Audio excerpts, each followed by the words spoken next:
Hi, welcome to the Inspired Podcast, Leading the Way in Education. I'm your host, Andrea De La Cerda, and I'm so excited to be bringing you insightful discussions and new news regarding changes in the landscape of education each week. This is our first episode, so thank you so much for joining us. I'm going to tell you a little bit about me and the premise of my belief about school marketing. I've been working in various communication and marketing roles for 25 years. Advertising, communications, marketing, those all sound the same, but trust me, those are different disciplines. And I've held positions in ad agencies, brand consultancies, in house marketing departments, you name it, before creating Kandula Communications. And over the years, I've developed a deep understanding of public policy, consumer behavior, and market trends. And I hope to bring those into these discussions as we talk a little bit about the future of education marketing. I've worked across various industries, including consumer goods, education, technology, hospitality, healthcare, and finance, building integrated marketing campaigns using traditional and digital media channels. But I'm also happen to be a former middle and high school teacher and a passionate advocate for education, which has led me to make some observations about school marketing and communications and the nuanced and sometimes not so nuanced differences between education marketing and just about any other industry. I'm here to share how my experience with corporate clients can and maybe should influence the way we think about marketing in the educational ecosystem. And I hope to be able to bring some discussions that are engaging and maybe bring up some new ideas and even debate some of my ideas. So, looking forward to that. We really want to dive into what's working, what isn't working, and how to change the paradigm of public versus private once and for all. Public and private need each other to really create systemic change in education and innovate for the benefit of our students. So, if you're interested in that topic or if you want to lean into that, this podcast is for you. In this first episode, we're diving into the importance of inclusivity as a communication strategy. So, we're going to talk about what it means, why it's important today more than ever, from embracing diverse perspectives at your school to fostering trust and engagement. Inclusivity in communication is just critical to enhancing the educational experience and building a positive school community. So, at its core, inclusive communication creates a welcoming and equitable environment. So, it is no more critical than to implement this in our schools. And just as a side note, I just wanted to throw out after this podcast, if you'd like a deeper understanding on this topic and ways to best implement it at your school organization, check out our online course at kandulacommunications.com. That's KANDULA communications.com. So there you'll find instruction about this and 9 other topics that are really meant to support your team in building your capacity for more of these conversations. So we really, on those online courses, we go really deep and provide an implementation map for you to follow just to support your team in these tools. So let's talk about some core principles, starting with authentic representation. Does it really matter? In one word, yes, absolutely. That was more than one word, but absolutely. As a communicator, think about this. How many times have you seen a presentation and immediately noticed a group of happy white young boys on the slide deck? Or this has happened so many times to me. You're in the final proofing stage with your team of a flyer, and someone notices that the image doesn't exactly adequately reflect the diversity of your community. Maybe you used some stock imagery that seemed to make sense for the topic, but the group represented was not a representative of your school. And now it's all of a sudden a fire drill to go back to design and meet your print deadline. But is it worth the time and effort? Who would really notice? Yes, it's worth the extra work. You absolutely need to get this right, particularly as a school community, leaning into this idea of representation and DE&I. So now let's talk about authentic representation in school marketing materials. It's vital, as I just mentioned, to commitments to diversity, inclusion, and a genuine connection. Here are some interesting statistics I want to throw out. According to Google, 64% of consumers said they took some sort of action after seeing an ad that they considered to be diverse or inclusive. And get this percentage is even higher among specific consumer groups. So Latinx, it's 85%, LGBTQ, 85%, Black, 79%, Asian Pacific Islander, 79%. And when we look at age groups, millennial generation is at 77% and teens at 76. So clearly, young people and underrepresented groups are leading into wanting and asking for diverse representation when it comes from brands. And particularly, imagine if that's what they're expecting from brands, what do you think they're expecting from their school community where they spend the majority of their time? So it shouldn't be too surprising, but we need to really recognize and lean into these statistics. Here's another one. According to a Facebook article in 2021, Facebook found that online campaigns with more diverse representation had a higher ad recall in 90% of the simulations they ran. It's a pretty high percentage, 90%. So again, really it's the same idea. People want to feel seen. Young people especially feel like they're an individual, they have uniqueness, and they just want to be recognized. Authentic representation fosters a sense of belonging among students. It reassures parents that their students are well taken care of. It attracts prospective families who can just imagine their children in your school environment. And moreover, it builds trust from all of these different stakeholders, which leads to positive reputation and community rapport for your organization. But I want to reemphasize it doesn't just refer to race or sexual orientation. We should think about other differentiators as well, things like accessibility, language inclusivity, which I'm going to talk a little bit more about in a bit, and body positivity. When I first saw that too, I thought, of course, it just makes so much sense. But I think that when it comes to DE&I, often we lean more into race and sexual orientation than we do to some of these other differentiating factors, challenging us to think all about considering communication for these purposes as well. Here are some reasons why, particularly when we talk about accessibility. When it comes to accessibility, 26% of US adults live with some type of physical or mental disability. Functional disability types include like mobility, cognition, independent living, hearing, vision, and self care. But that doesn't include mental disabilities that could go even beyond that. So, the importance of making marketing materials accessible should be obvious if we're practicing equity, which as a school community, equity should be one of the first and foremost missions or objectives of your organization is to be sure that your communication is equitable. But if equity is table stakes, unfortunately, this is an area that is often overlooked.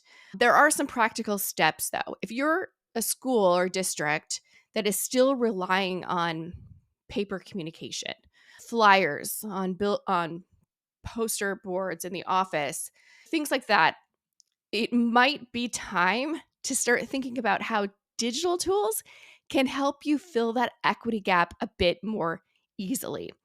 Things like using alt text in images and closed captions in video. These are very simple tactical ways that digital communication can help you fill that equity gap. Traditional print media can be difficult. If there's particularly when you're communicating to a blind community or someone who's in a wheelchair who can't necessarily see a sign or it's just we need to think about all aspects of accessibility with our students and really understand our school community to determine what we know they can do and what they can't do. Here's a corporate example. Companies without accessible websites are losing $6.9 billion with a B, billion dollars a year to competitors whose websites are accessible. Not only does this underscore the importance of having an accessible website, but even though this is a corporate example with a billion-dollar number attached to it. School marketers and school strategists and administrators certainly are still held accountable for business outcomes, whether that's an enrollment number, whether you're looking for new funding to fill the gap in funding that you might be experiencing or will experience. There are a lot of goals and objectives for end of year or for the end of school year that still there's accountability to.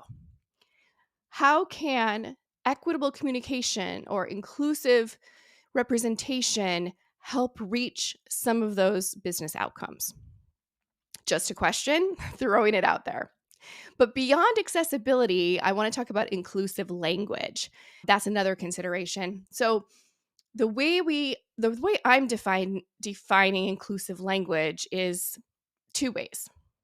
Specifically blended language and could be gender inclusive language. Blended language refers to providing messages in various languages and various forms that allow everyone to access it and understand it.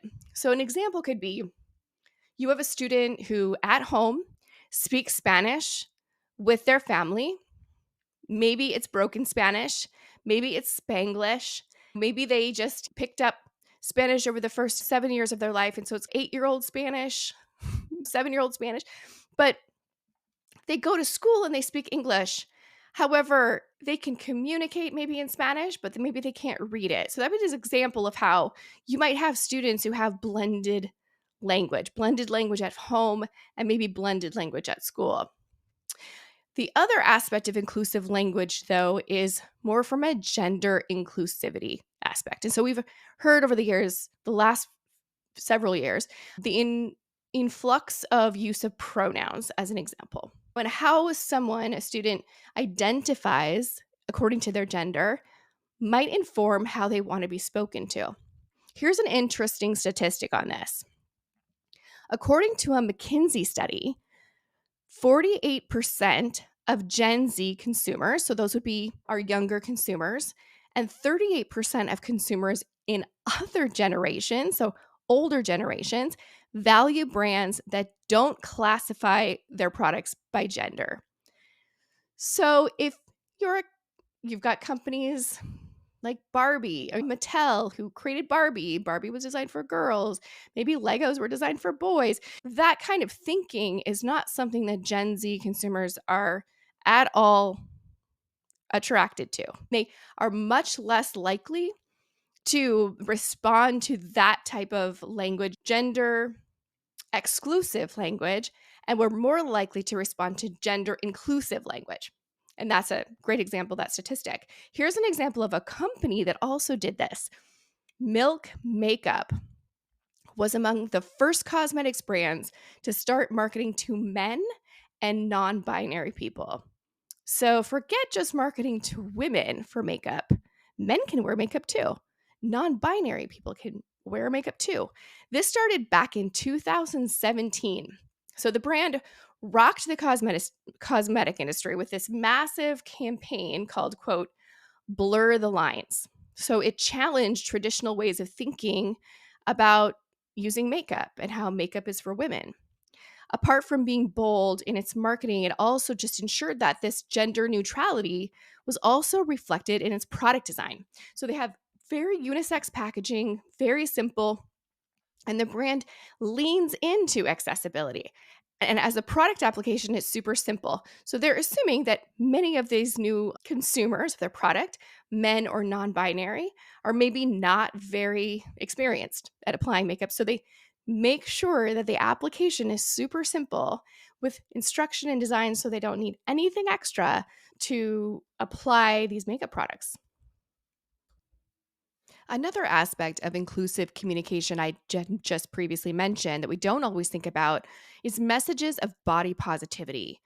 And really, it's not exclusive to women. It's men too. Anyone, whatever gender they identify with.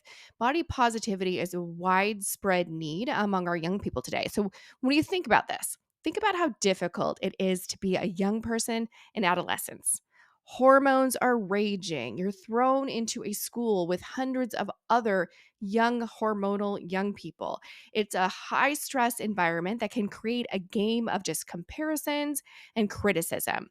And any of you out there who work at a high school, especially or a middle school, see this up close every day. So, a way for us to really think strategically about how to reach our students is in the area of body positivity. These are critical on your campus for a healthy community, whether you can think of it like an individual initiative or health and wellness program. But any of these are fantastic ways to get the attention of your young people and allow them to feel seen. Chances are you may have a large percentage of students who are affected by this, whether it's in a minor way or in a major way. Why not lean into it and make them feel like you understand what their needs are? In a recent survey, respondents revealed that Gen Z cared about brands promoting positive body image diversity, whether no matter what color your skin is, no matter what your body looks like, or the body type that you have, or how tall you are beautiful. And around 61% stated that they found body positive representation either somewhat important or very important. So 61%, that really tells you that they're paying attention to these messages and they're appreciating them. Here's an example that probably many of maybe you've seen before. I just love this. The Dove campaign for real beauty was a worldwide marketing campaign that was launched by Unilever in 2004. So it's been a while now. It aimed to build self-confidence in women and young children. If you remember back on those ads, and as a matter of fact, they've pivoted somewhat over the years, but the message from Dove is still largely the same, that no matter where you come from or what you look like, you are beautiful in your own right. So that was fantastic and extremely compelling story. So I know that these are some corporate examples that I'm bringing up, and you might be wondering, what does this have to do with school marketing and PR? But here's what I want to say. I will be honest. When preparing for this episode, our team spent a lot of time researching and digging into best practice examples from school communities first. And to be honest, we really couldn't find any that could make this point, as well as some of the corporate examples that we've discussed. Now, that could be, to be fair, that could be that we don't do a great job of amplifying some of the great best practices that many school communities engage in. Or it could be that maybe there is a bit of a difference or siloed experiences in education and how students and other stakeholders are engaged and in the corporate world. So I'll throw that out there. Others have, I'm sure people have different opinions about that. But the bottom line was, here are some great corporate examples. How can our school communities use these stories and learn from them? So you might wonder, how does this translate to schools? But I would argue, how does it not? I want to leave you with this one last example. I just love this campaign. This was a Super Bowl ad that ran during the Super Bowl, and I'm told it was the number one most effective Super Bowl ad. But this was Microsoft. The ad is called Changing the Game, We All Win campaign. So if you want to look it up in YouTube, just type that into YouTube and you'll see it and you may remember it. It was such a tearjerker, such a sweet, emotional spot. So here's what it's about. Changing the Game campaign was really about highlighting their gaming consoles and the fact that they're accessible to all children. So many of these kids that are featured in the spot have physical deformities, or they might be missing a hand or missing fingers. And it shows now these students may not be used to going in a sports field or going outside at recess and playing the same way as some of their friends. But when it comes to Xbox and when it comes to an Xbox console, it's completely accessible to them and they can be just like everybody else. The campaign generated $35 million in earned media, while earning the brand a 246% increase in social voice. So it was a PR success beyond, but it was also just so emotional and impactful and made you see this is a organization, this is a company that cares about accessibility for all kids. And it was great. It was, when you think about that and how that might translate to schools and our school community, how can we utilize our communication to make all students feel that way? So today we've explored various aspects of inclusivity beyond just race, gender, and sexual orientation. Having a comprehensive understanding of the uniquenesses and individuality of our students really should be what is leading the way to developing new campaigns and programs and other initiatives. We just have to take a step back at times and think, like, who did I write this for? Who am I creating this for? And is it written in a way that they can receive it, understand, and feel seen? As education marketers, understanding the ripple effect on trust and loyalty translates into a broader reach and increased conversions.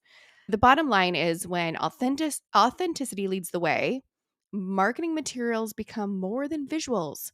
It's far beyond mere DE&I checkboxes. It's a profound commitment to embracing diversity and inclusion. So, well, that's all we have for you today. Please review and subscribe. We want to hear from you, and follow us on social media to keep the conversation going.